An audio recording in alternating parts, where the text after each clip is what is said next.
Donc, première intervention, donc Idri Rim, micro 4, et se prépare Bourdelin Bernard, micro 6.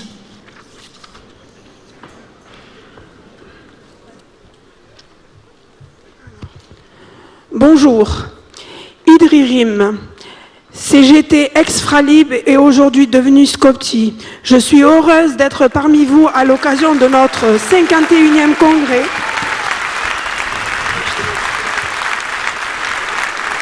Je souhaite revenir sur notre combat.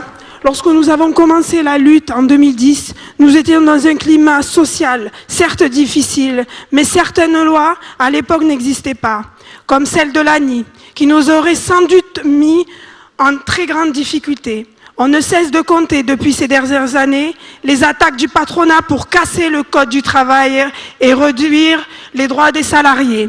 Avec cette nouvelle loi travail qui constitue selon moi une honte pour notre pays parce qu'elle est aussi la signature du gouvernement qui se proclame du socialisme. Nous nous trouvons confrontés à une nouvelle charge, nous ramenant plus loin encore vers le passé, car c'est une menace qui pèse désormais sur le droit le plus élémentaire du salarié s'inscrivant dans cette société, le droit de s'organiser, d'être représenté, de disposer d'un cadre de protection juridique, d'un contrat de travail lui donnant, soyons clairs, le plus simple des possibilités de se protéger et de vivre ou de survivre matériellement. Nous devons tous nous impliquer dans la lutte contre la mise en place de cette loi, travailler sur les nouvelles revendications pour l'émancipation et l'amélioration de nos conditions de travail et de rechercher la conservation de l'obtention de nos droits sociaux. Il ne s'agit plus, compte de tous ces enjeux, de rester sur la défensive, mais d'aller à l'offensive. Pour ce qui concerne l'émancipation des salariés, nous avons fait la démonstration que la CGT est capable de mettre en place des projets alternatifs, comme par exemple pour nos camarades des ex-Pilpa avec la Fabrique du Sud, les ex-Fralib avec la naissance de Scopti. Ces deux coopératives, leurs ouvriers et leurs ouvrières se sont réappropriés leurs outils de travail. Pour ce qui concerne les conditions de travail, porter la revendication des 32 heures et un salaire minimum de 1 850 €, accompagné d'un écart maximum, de 1 à 4 entre le plus petit salaire et le plus élevé. Dans une même entreprise, nous va très bien. Cela permettra vraiment de relancer la consommation des ménages et de renverser enfin la courbe du chômage. Pour nous, ce furent 1336 jours d'une lutte juste, légitime, durant lesquels nous avons refusé la fatalité de la fermeture d'une usine qui s'avérait sacrifiée au nom du profit par Unilever. Cette lutte fut inégale, mais nous l'avons menée et nous l'avons gagnée. Malgré leurs énormes moyens financiers, juridiques et politiques, ils n'avaient certainement pas imaginé l'organisation d'une telle lutte. 76 irréductibles, dignes, incorruptibles, ont mené une véritable lutte de classe. Et cette fois, c'est la nôtre de classe qui l'a emportée, n'en déplaise au MEDEF et à ceux qui le soutiennent.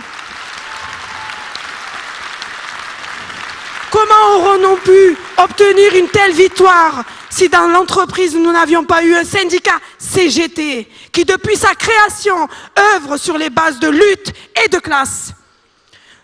Nous n'avons fait que suivre le travail de nos anciens, attachés à une forme de syndicalisme sans compromission, afin de défendre l'intérêt de l'ensemble des travailleuses et des travailleurs.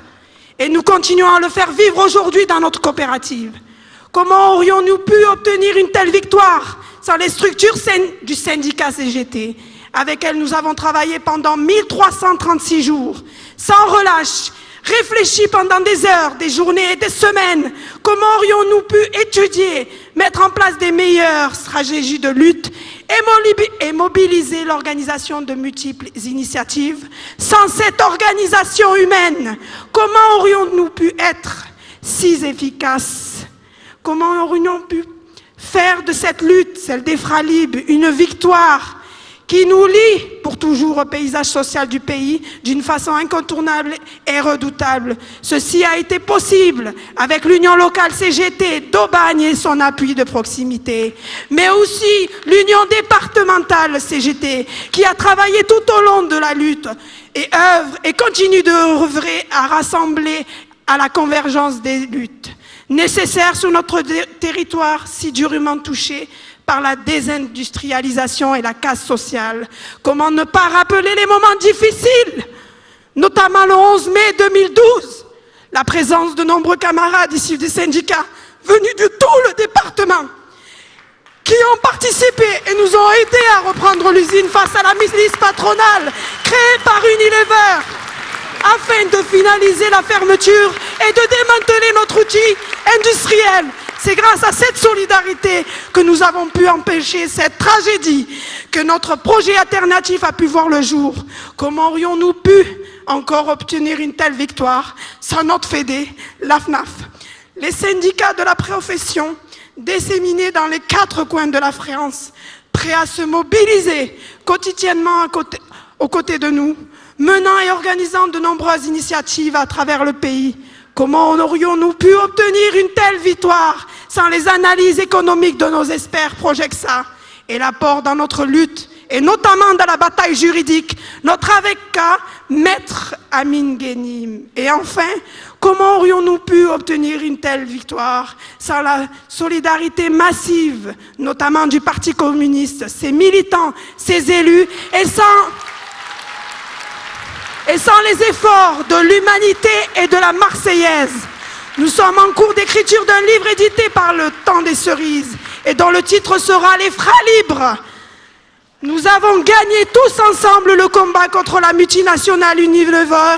Nous devons encore gagner le nouveau combat dans lequel nous nous sommes tous engagés dans la pérennité de notre coopérative et de nos emplois.